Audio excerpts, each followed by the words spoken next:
because there's something wrong with it. All right. Well, this is fun. Can you guys see me? Gotcha, loud and clear. Yeah. Well, we got fun. What I've got is the app did not load because there's something wrong with it. So we're going to just pretend it's all working. If it's not working, we'll find out pretty soon. What I'm going to do quickly right now is go on to YouTube and see if I can watch this. I'm seeing it is live, so I think we're all right. All right. Hey, well, I seem to be live. I'm live over there. All right. Well, welcome to the technically challenged individual from YouTube. For a guy who has a master's degree in computer science and works on telecom all day long, I can't believe the number of troubles I have. I promised something a little bit special tonight. It is. Oh, wow. It is Canada Day. Oh. Hey, happy Canada Day. So it's always good to be Canada Day. So with that in mind, oh, come on, give me some camera here, baby. There we go. I'm there somewhere. If you can't see me, you're gonna get my voice. Oh, Canada, our home and native land, true patriot love in all thy sons. You get the basic idea. I thought you were going to sing the whole thing, man. I thought about it. I thought you were going to do it. I was like, oh, man. Oh, you're back, Scott. I'm back. There we go. Well, you got my voice. Anyways, welcome to the American Hammers West Ham Transfer Roundup on Monday night for the technically challenged. That would be me. I'm Scott Davis. I'm Denver West Ham. I got on Justin out in Chicago. Justin, give us a wave. What's up, guys? And we got Nick out in New York City. All right, guys, couple of housekeeping details. One, thanks again to our sponsors. We love them. Strava Craft Coffee, you guys rock. Oh, I'm getting jazzed from Jeremiah Carson for my singing. We also want to thank our studios folks who make those coffee cups. Wayne, if you're on later on, if you can send us a note who that is, because I can never remember who it is. I love our sponsors. I'm glad they're there, and we'll try to remember them better. Hey, it's transfer time. And we had something new today. I don't know if you saw, but people started reporting. And that new purple top's pretty good. Oh, that was me, sorry. Still love you, man. Here's the tricky part. Who did we see on a biking today at the West Ham Training Academy? We saw Reece Oxford. Ladies and gentlemen, Reece Oxford is still a West Ham United player. He has not been sold. He's not been loaned. He's not been released. Ladies and gentlemen, Reece Oxford, what do we do? Nick, you're first under the bus. What do you think? I am kind of tired of it. I'm tired of hearing about Reece Oxford. I feel like we've been in this saga of, will he, won't he, will he break into the first team? Will he go out on loan again? Will we finally sell him for so long? And he's been on loan a couple times, I think mostly in Bundesliga. And has been pretty average, mediocre maybe in Bundesliga, and it just doesn't seem like it's going to happen, and it ends up bogging down sort of our transfer business window after window. Can we get them sold? Will that be cash in our pocket to reallocate somewhere else?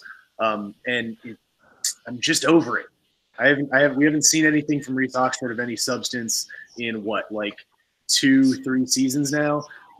It feels like a waste of our energy and not something I see any value in going forward unless we just get him off the books. All right. Your turn, Justin. Thoughts on Reece Oxford? Yeah, I don't really have too much of an opinion on him.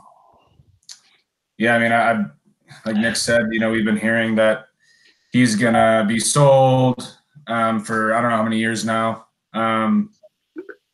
I think it speaks volumes that we've had this much trouble in selling him.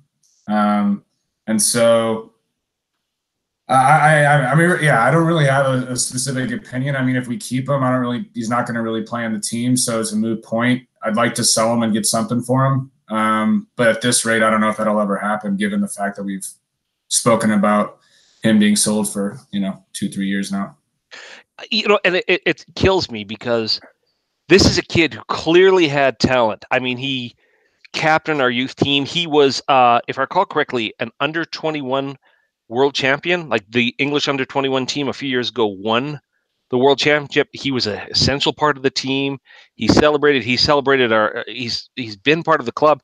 He had a great few matches in the past, and without going into all the details of his agent and all the nonsense with this, it's just he's never caught fire anywhere. He hasn't produced. I mean, he's been to the Bundesliga twice now, Nick? 3 times? Yeah, I think twice. And he was on loan. Wasn't he supposed to go on loan to Reading or something, and then it fell through because his agent got in the way or something like that? Who knows?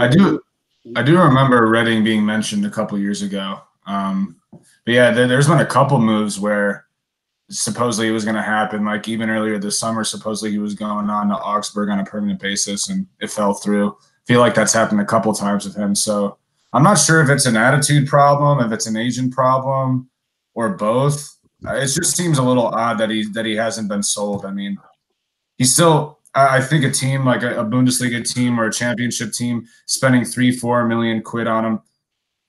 I think that's a good investment. I think he still has potential. So I'm not really sure what the issue is. And we've, I briefly mentioned issues with his management. It just seems like, number one, the kid can't get his crap together. Number two, he's getting bad advice. I think if I recall correctly, he left the previous agent, went with a new agent, and started getting squared away. And it sounds like he's back with his original agent, who's giving him bad advice. Now, Scott, I got a quick question. Go ahead. I don't know this off the top of my head. Is he still on those elevated wages? I remember when the Declan Rice contract thing had come up, everyone was concerned, if we give Declan Rice an elevated contract, is it going to be the same situation as what happened with Reece Oxford? So that would imply to me that he is still on what everyone was calling an excessively large wage for his age or for how much he had played. I don't know what that wage is, but it seems like if he's still on our books, and granted, if he's out on loan, the loan club is probably paying a portion of his wages, but we're not getting anything out of him. We gave him that increased contract, and since then has done more for clubs in the Bundesliga than he has for West Ham. Yeah, it looks like he's making around £20,000 a week. Yeah, so I got David and Michael talking about it in Jeremiah. He's making 20,000, which agrees with the number I got from my source. And man, here's a heartache I have. There's a lot of talent there, and he's still a kid. And I think, man, could somebody wrap him around their fist and basically beat some sense into him for a while? And I'm speaking metaphorically. I'm not talking about somebody actually physically taking him outside and beating him. But I mean, it's starting to smell an awful lot like another West Ham youth who came to us from Manchester United a few years ago that everybody was all up and about. And if you know who I'm talking about, put your hand up. Who am I talking about? I don't know. Okay. So the kid who he came to us from Man United. He was here for a while. He went to Sevilla, and now he's playing in it's Ravel Morrison. Thanks, David Thornton. I couldn't remember his name, but it's starting to sound like this. Like Fergie said for years that he'd never seen so much talent in a single football player as he did with Ravel Morrison, and nothing ever came of it. The kid just he's playing in Sweden or Finland now in some secondary league.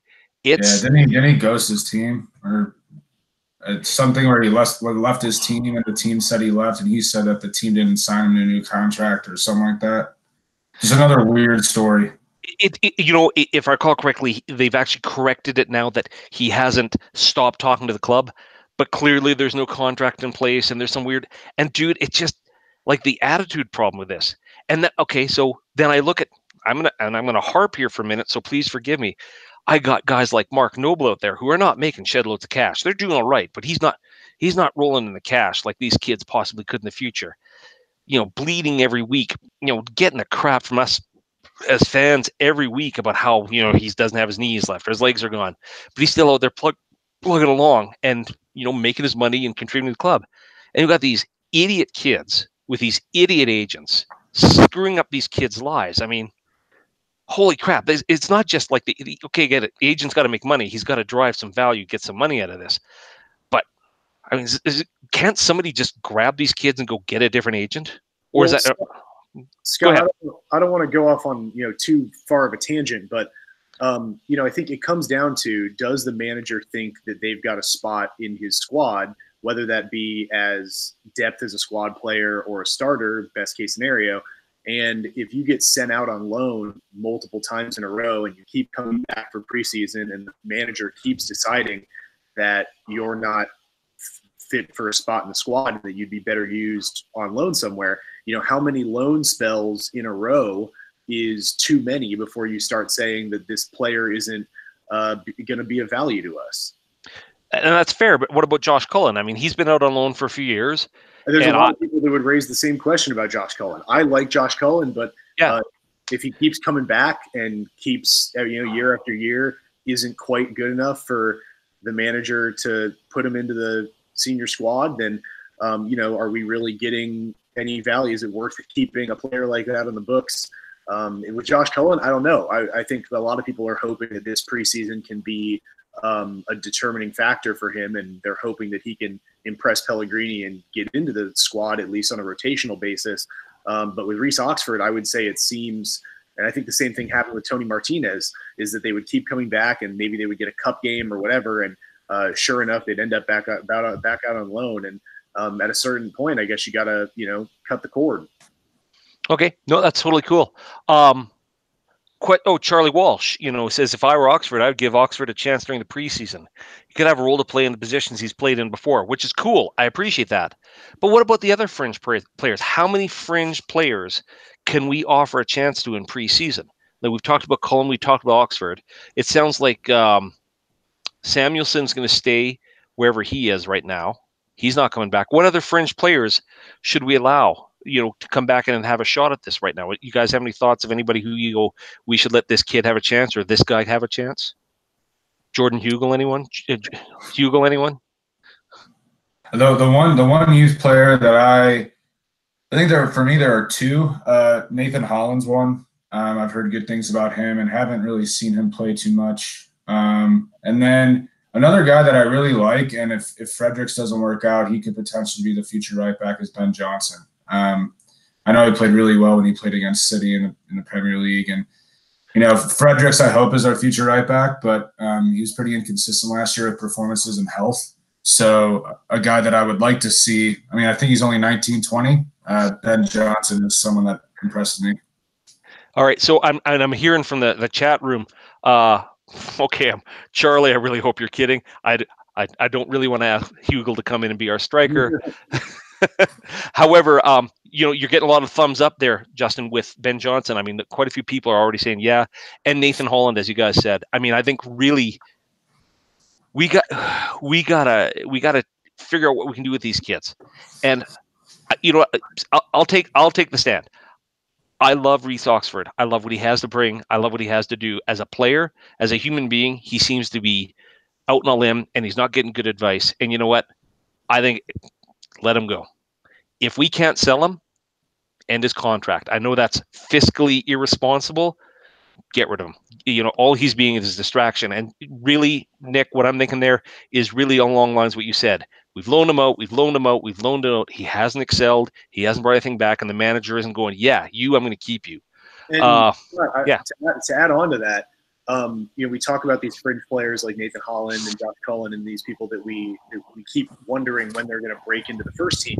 We have, I think, somewhat uniquely, a pretty large quantity of youth players that have broken into the first team on a rotational basis, but are still very young and still very inexperienced. And so the likes of Xande Silva or Grady Diangana has gotten the most first team action out of this group, but there's a class of youth players that we might see more and more often. And if we've got youth players that are at a level that they could get first team action, that's going to make it all the more difficult for these people way down the list, like Oxford, to get a crack at it. If there's people his age that offer the youth element and are taking up what ultimately is a finite number of spots in the first team squad.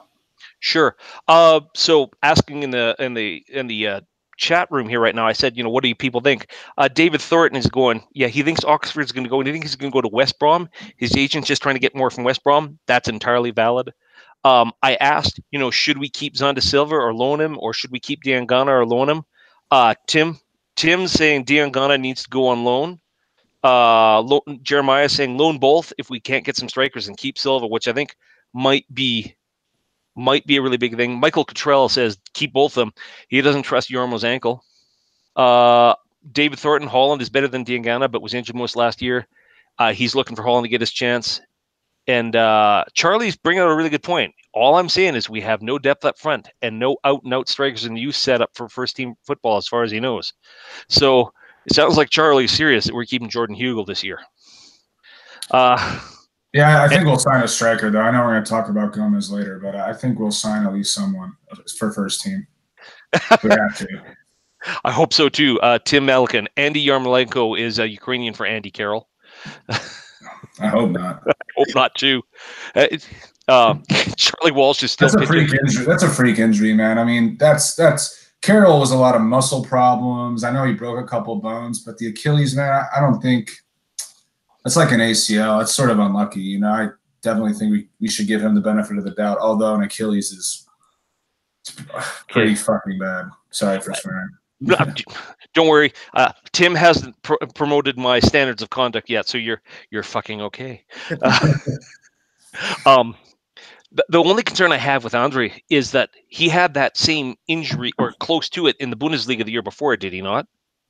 Isn't it a very similar injury to what he had 2 years ago? Similar to an Achilles? I don't think what he had before was as severe. Okay. I know he had injuries, but I don't think if we had a player that came in last summer with a history of like a full Achilles tear, I feel like we would have been more aware of that. I feel like it was a less severe injury, but that's a bit of speculation on my part. I will say, on the note of Holland and Diangana, I do hope we can see. I mean, obviously, it seems like we've got a bit of a wealth of options on wingers and attacking midfielders and these flexible players. I think Diangana was pretty useful in the times that he got playtime for us. I think most notably that 4-2 win over Burnley. He had an assist in that game. He had what should have been a penalty that was not given. I think he was pretty useful despite his age, that he was able to slot into a couple different positions in a couple different games. So I would hesitate to send him out on loan if our depth doesn't improve from where it was at last season. Okay, so we also have the under-23 guy, and I'm gonna massacre this kid's name, Misyak Ju DJ. Yeah, I know DJU Ju. What do you know about him? I don't know. He's under 23. He's doing really well in the youth. I think we just re-signed him. What do you guys think? Any thoughts, or have you seen anything of him? I haven't seen a lot of him. Okay. No, yeah. I honestly, I haven't seen him play at all. So okay. All right. Yeah. So I've seen a bit of banter about him. It sounds like he's got a lot on the go, and it sounds like we just signed another young kid who's English born and bred, and I can't remember his name. And it sounds like he's up and coming as well, but he's a little further away. I want to throw one out here, seeing that it's Canada Day. There's a kid who played for Canada. He scored 6 goals and had 7 assists, Jonathan David. He is 19 or 20 years old, and he's playing in Belgium right now.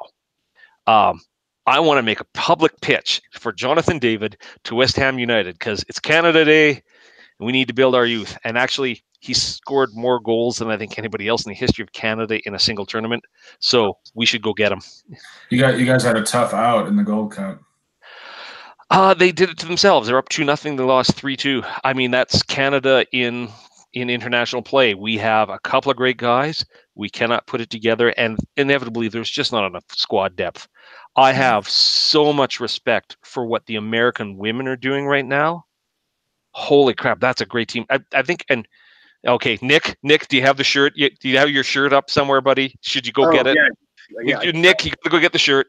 Sorry, we're making a very public pitch for the American women's team. I'm Canadian. I'm going to be cheering for the English women a little bit. I'll be cheering for the American women as well. It's nice. But Nick went out and he got the Rapinoe. Rapinoe, is her name Rapinoe? Rapinoe. I did love the comment that going forward, all American presidents have to go see her at her house. So I did love that. That was a ridiculous Twitter war thing. I don't know, it's pretty stupid, but She's doing great, man. It's pretty cool that she scored a couple goals after that whole thing. Yeah, she's been putting the team on her back. All right, big game tomorrow. Big game tomorrow, and I'm getting a little bit of feedback from that because I'm Canadian, a little bit English, a little bit American.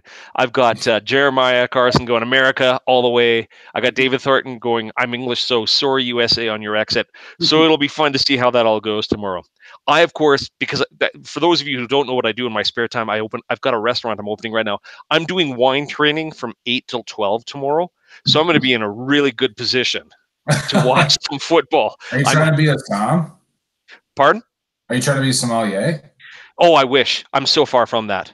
Okay. It's a long ways from me, but I am the wine guy, and yeah, Cool. yeah. Oh, Junior Hollett should be available for the for our club. Yeah, he's the Canadian playing for Cardiff. Cardiff. He went down this year, but I hate that club, so he can go down. All right, let's get a little bit more serious here. And by the way, we're at the halfway point here. I'm gonna hit pause and kind of poke some people who are on the chat. You've heard me talk about David Thornton's there, Michael Cottrell, Tim Melican, Tim Tompkins. There you go, James Tompkins. You're good, all right, buddy. We've got Jeremiah, David, Charlie Walsh. Somebody's called in from New Zealand. From down under. I got to scroll way back here. Robbie Hart was on here. Shoot. Neil Hogan. Hi, guys, from the Down Under, where it's 10:45 a.m. Tuesday morning. Neil, you're a rock star, buddy. Who else we got in the chat? I'm going to just take a look at the lineup here. Participants. Right now, I've got Jeremiah and Tim who are reporting the participants. I think there's more than that, so we'll just assume that YouTube is just as broken as I was earlier on tonight. So Neil Hogan is an Australian. He just hopes it's a great game and may the best team win. Dude, that's so Canadian. I'm so impressed with you. Well done. All right, guys, let's get a little bit more serious here. I think we all know what's missing from our lineup right now. Everybody's waiting for us to sign that next big guy, and we all think it's going to be a striker. We've talked about Maxi Gomez. We've talked about Mitrovic, who I love to misspell just to drive Nick insane. Guys, the Gold Cup's over now for Maxi Gomez. Do you think there will be any movement this week? And if there's no movement this week, is it time to kind of go away and just say, forget it, we're done? What do you think, Nick?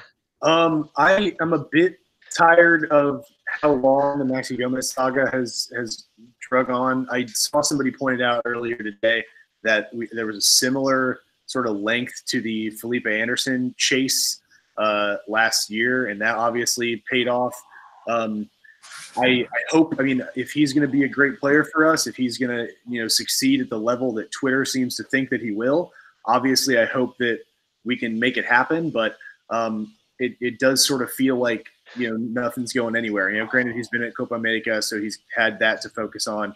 But I would like to, feel like something's happening. And at the moment, it doesn't really feel like anything's happening with Maxi or with any other players for that matter. So it would be nice to get somebody in. It would be nice to have them in earlier in the preseasons. They can spend some time with the squad and, sort of settle in and hopefully not have any sort of rough start to the season like we did this past year. But it's my hope is waning, I should say.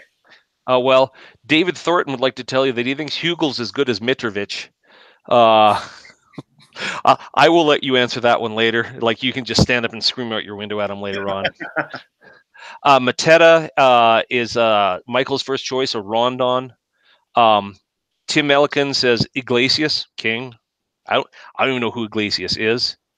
There's just I'm going to be upfront. I'm getting lost in the names, and I can't keep track. And X will pop something up, and everybody will start chanting about it. And that really goes to what you said in the Bitch Fest last week, Nick.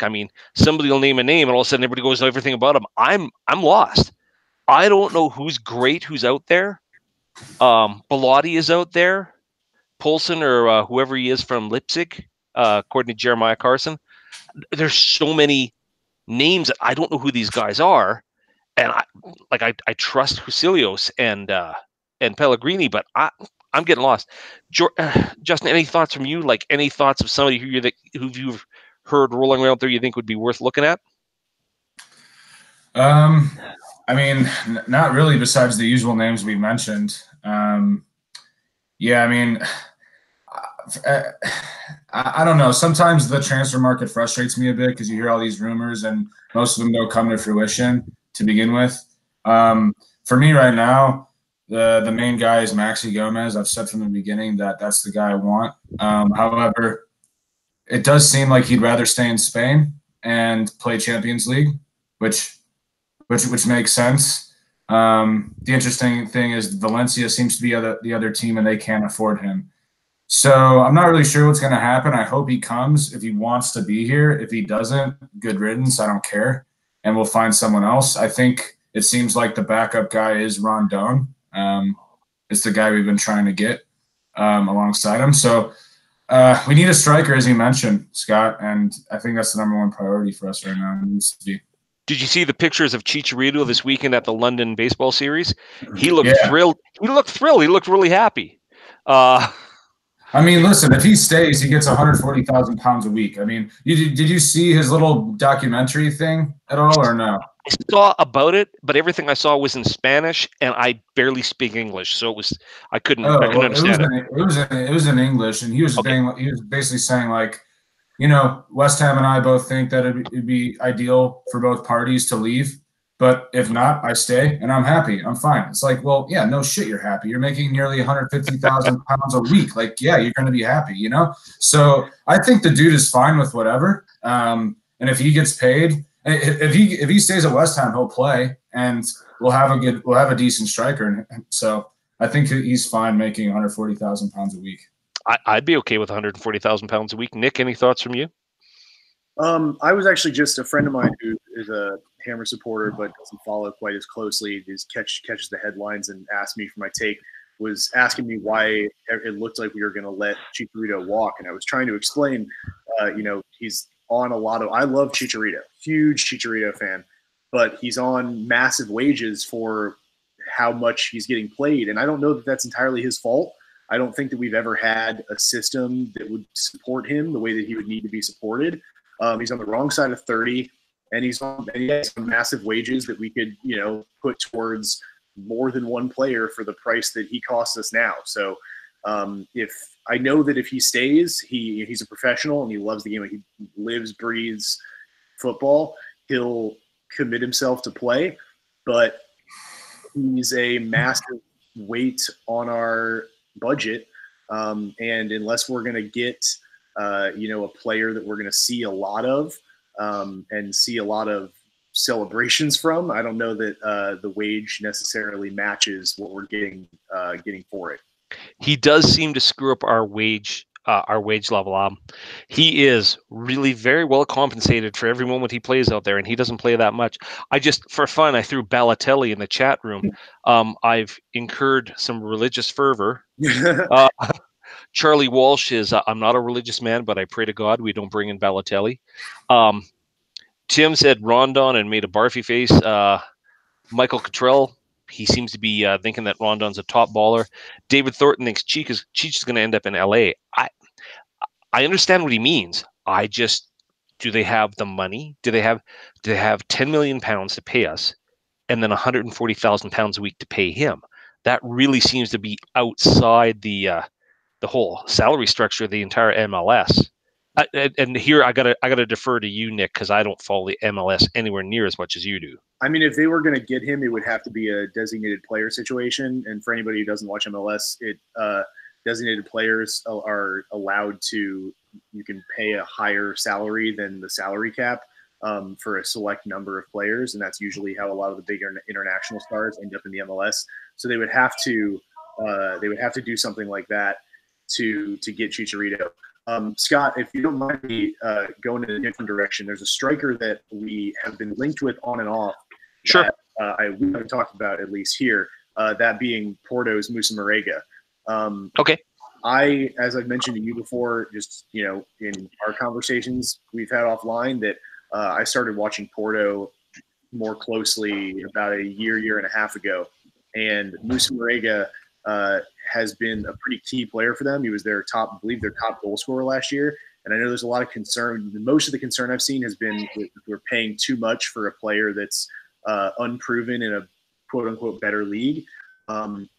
And I think that if you're looking for a player that can perform against top level teams, sure, he's playing in Liga NOS in Portugal, where there's maybe 3 teams of European quality, Porto included. But he's going to the Champions League and he's scoring against Champions League sides. He's scoring against the likes of Roma and Galatasaray and squads like that. And if it's all about whether you can beat the team that's in front of you, if there's not the talent in his domestic league, he's doing it on the biggest stage there is in the Champions League. And so, granted, it's a lot of money, but if we don't manage to land Maxi Gomez and we're looking for somebody who can do double-digit, if not 20-plus goals a season, he's the only one we've looked at who can say that he's done that. Do you know what his value is, or how much people are looking for him? Numbers around 30. Give or take a couple million, depending on the estimate. It sounds like he's had some interviews lately come out where he's not expecting to stay at Porto. And yeah, I did see that. Yeah, he's been linked with us. He's been linked with Villa. He's been linked with Wolves. And I worry that if we end up spending all of our effort on Maxi Gomez and he ends up going to somebody like Villa or Wolves, that could bite us in the ass later. I remember we were linked with Dama Traore back when he was at Middlesbrough, and we never pounced on that. He went to Wolves and then scored the winning goal, and we played Wolves at home in the 4th week of the season. Yes. So I would be worried if we missed another opportunity to get a strong and versatile forward and have them, come back and score on us later. We're very used to that here at West Ham. I would like to be a little less familiar with that feeling. Well, I'm gonna do something crazy. I'm gonna go off the board. Hey, Justin, Dimitri Payet, yes or no? No, no way. He's old. I mean, I don't know where he'd fit in the team. I don't know how much we pay for him. I mean, if we paid £5 million for him, sure, I guess. But I also don't know what his wages are. It just seems like it also would divide the fan base a bit too much. Yeah, I'm sort of leaning no. If he, I'm leaning no. But let me say that if he was signed, I'd back him. He'd be a player, and I'd back him, and I support him, and I'd hope he'd do well. So just, you got to agree with Nick from Tim Melican there a second ago, Nick. I appreciate it. And Ken McGuire is saying Gomez is not going to play for us. And I think, unless Cecilios and Pellegrini have something going on that absolutely nobody else knows anything about. And to be fair, they've been doing really good about keeping things quiet until the last minute. It's entirely possible. I had a rant last week. For those of you who don't know, Nick and I do something. We're going to start doing something on Wednesday nights. Of course, this week I'm in Canada on Wednesday night, and Nick is in Illinois. So no Bitch Fest this week. We do something called the American West Ham Bitch Fest with Nick and Scott. And I went off on the need for Payet. I said, no, we don't need to sign him. There's so many people going, oh, we need a free kick specialist. Frankly, we can't carry a guy just for free kicks right now. We're just not that good a club. All right. Somebody else said, if he was 28, he would take him, but they only want $4 million. They're facing a big ban. Michael Cottrell is much more like, no, let's get Nathan Holland in to come through as a backup at Anderson, which I think, one of the core things I think we're starting to see specifically with Pellegrini this past year is that we are serving the youth. We are bringing the youth up. And specifically, when I start to look at how much money people need to spend to bring English players to their club to meet their homegrown talent numbers, I think that's got to be a huge part of our strategy for the next 5-10 years to keep growing these youth that we can keep in the system. Even if they're not the greatest players ever, if they're good enough to be on the bench or be around a little bit, are they worth it? What do you think? Like, how much time and effort do you think Pellegrini's putting into the youth right now, Nick? I would think Pellegrini's got probably a short list of the youth that he sees as needing attention because they might crack into the first team squad either on the bench or as a depth player. That's going to include the players we've already seen, and then probably some below that are, I would imagine, the names that we've been tossing around tonight. Sure. I would think that that comes down to where do you draw the line with his relationship with people that are managing the youth, and at what point do they come and tap Pellegrini to say that, hey, there's another player you might want to keep your eye on. I think I've seen Pellegrini has had some of the youth that, even those that haven't cracked into the first team yet, train with the first team, just as sort of he gets to see them, see what their quality is like. They get to work with the first team and, get that experience of training with the first team. And so I do think that he does a good job of making sure his radar is always on and as accurate as possible. But, he definitely has bigger fish to fry, literally and figuratively. Okay. Justin, I'm going to call you Jason or James or Julio yet. Sorry, Justin. Sorry, man. I get Jason a lot. I think Pellegrini's done a good job with the youth. He gave Ben Johnson a chance. Obviously, he's placed and given and instilled a lot of confidence in Declan Rice, who's flourished and become one of our best players. And he gave Diangana a couple chances too. And he, while Diangana was a bit inconsistent and needs to improve, he definitely showed signs of the ability to play at the Premier League level. So I think he's done a good job, and I think he'll continue to definitely play just the best players that we have. And if it happens to be a youth player, then he'll put the youth player in there. I think back to the debacle when Sam Allardyce put 6 or 7 youth out in the FA Cup and we got absolutely slaughtered. I'm actually happy to say that if we put 6 or 7 youth out there, okay, in light of what happened last year during the Cup, I still think we would probably be okay against a lot of the competition in the early stages. Now, having said that, I made a pitch this past week that what's keeping West Ham from being a big club is the fact that we don't have any silver in the cabinet from recent times. 1980 is getting to be a long ways in the background. Do you think that Pellegrini is going to sacrifice position in the Premiership to go after the FA Cup or after the Carabao Cup? I'll jump in. I think it's a chicken and egg scenario. I don't know that getting a cup win it propels us to being a bigger club any more than, the other factors of being a bigger club might propel us to a cup win the other way around.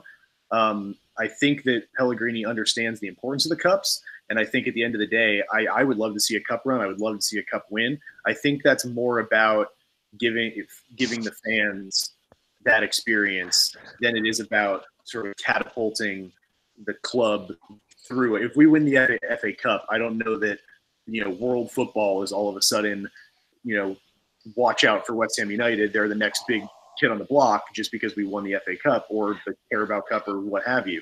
I think that it would be phenomenal for the fans, but I don't know that breaks the seal. For now, we're at the next, that next level. See, and I'm going to disagree with you.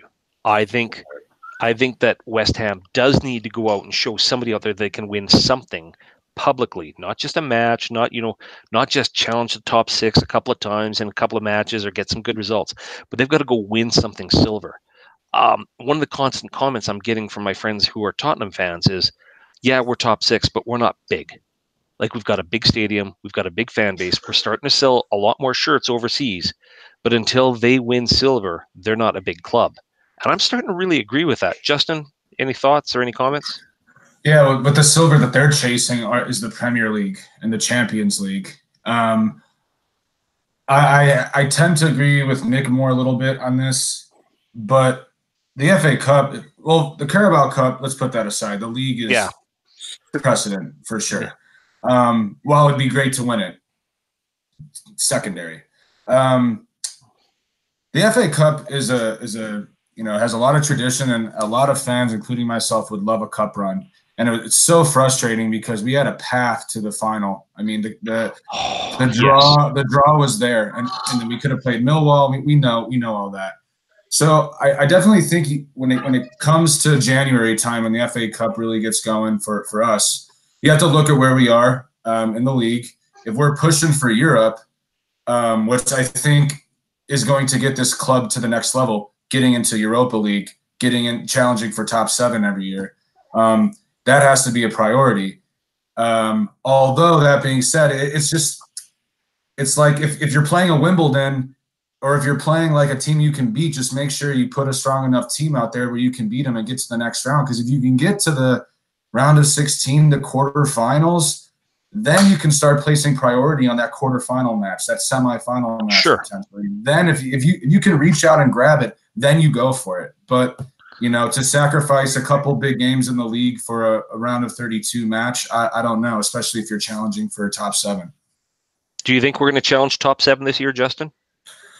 I mean, that's the goal I've set for the team. I think anything in the lower half of the table would be subpar and disappointing. So you have to say, yeah, I think we can challenge for it.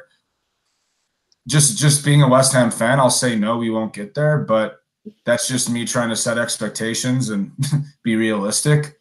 But we're going to be better, and we're going to start off better. We're not going to lose our first 4 games, and even though we did, we were still 10th.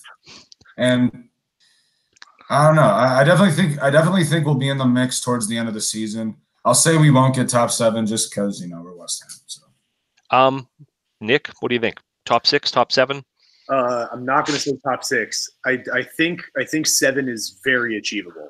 I mean, we lost the first 4 games of this season, and some really disappointing losses other times during the year, and yet we still were repeatedly within a win of 7th.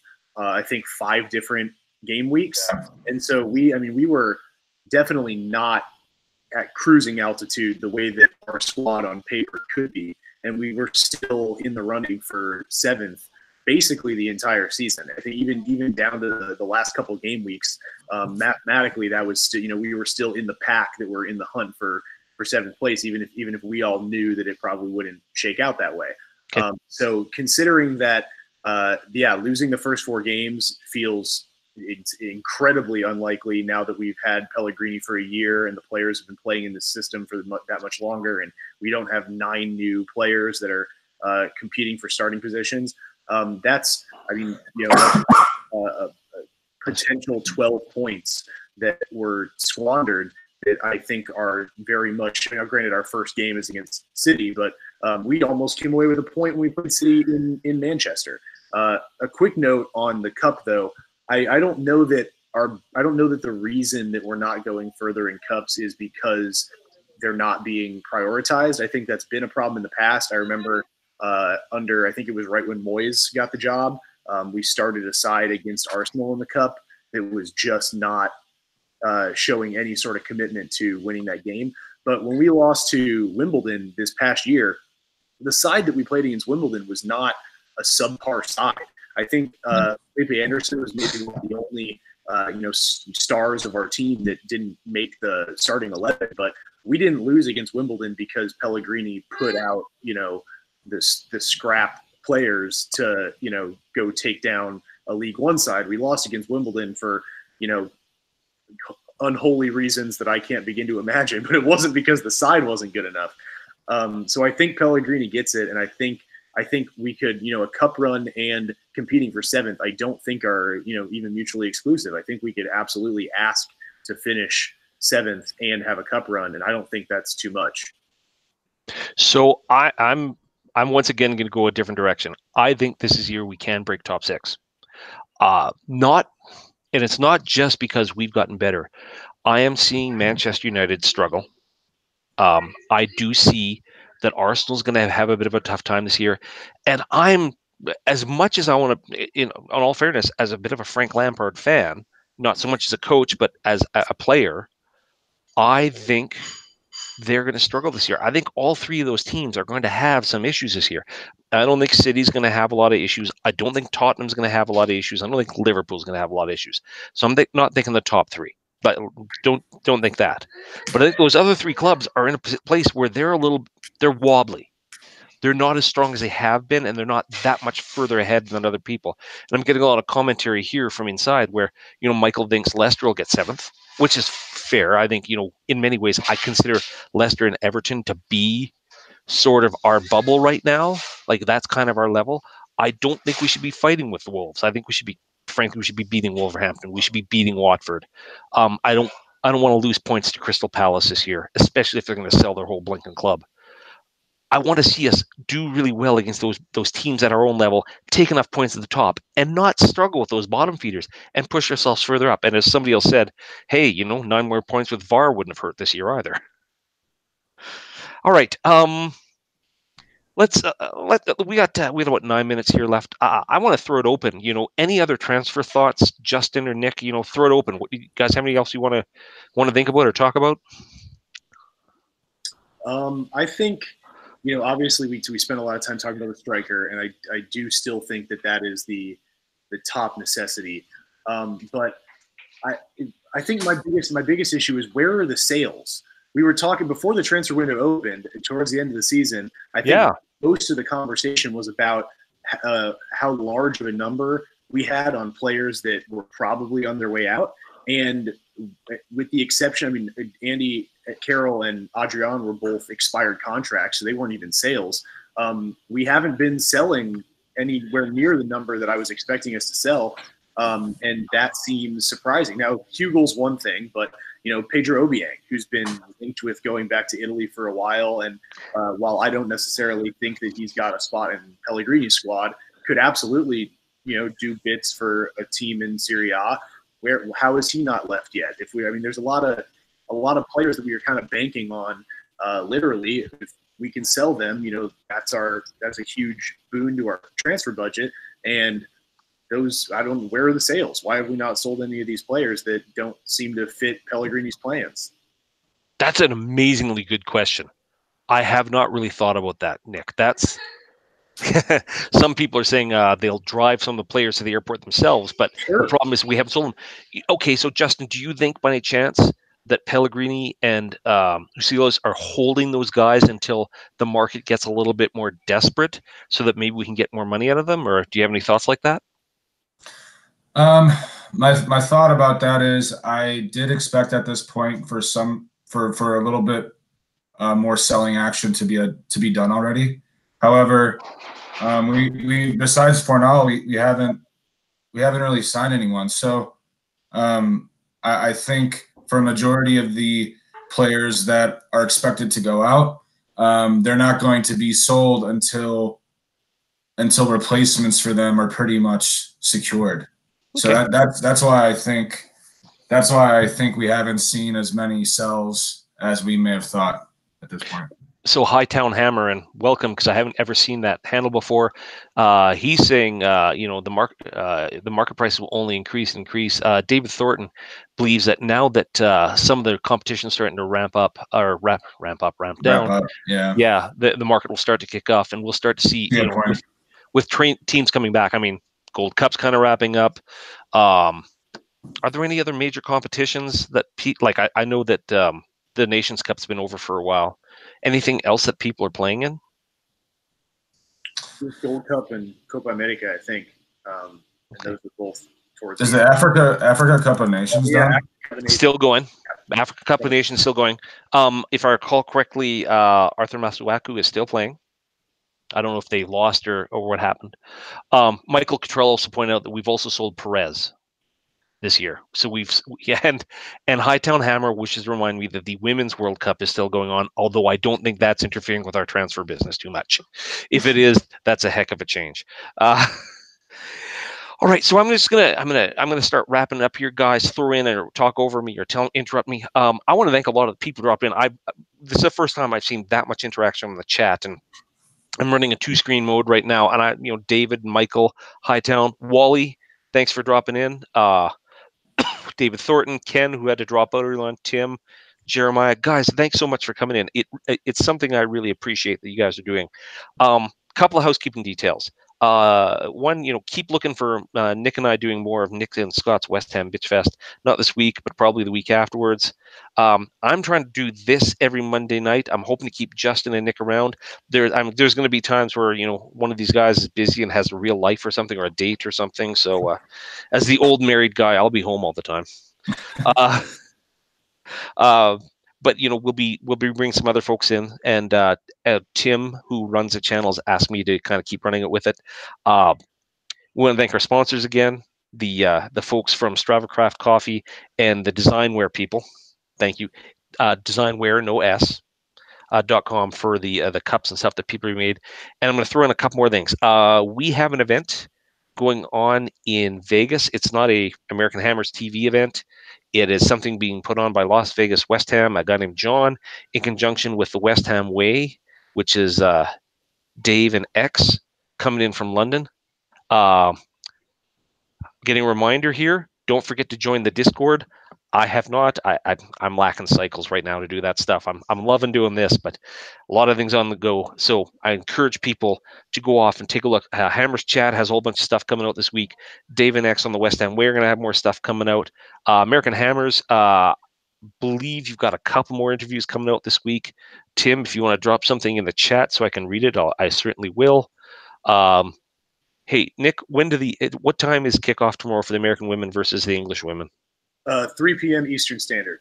So 1 o'clock my time, 12 o'clock Pacific. Other than that, folks, I think that's a wrap for the night. Guys, I really appreciate you making the time. I know that this weekend ended up being a lot of a scramble for me. Tim, thanks so much for coming on board and helping me get this started when I did the wrong series of steps to get this going. Nick and Justin or Jason or Julio or whatever your name might be this week. Dude, I appreciate you guys sticking with us. And Wally and guys, thanks so much. You guys, come on, you irons. Come on, you irons. Come on, you irons. Just bear with me for a second, boys.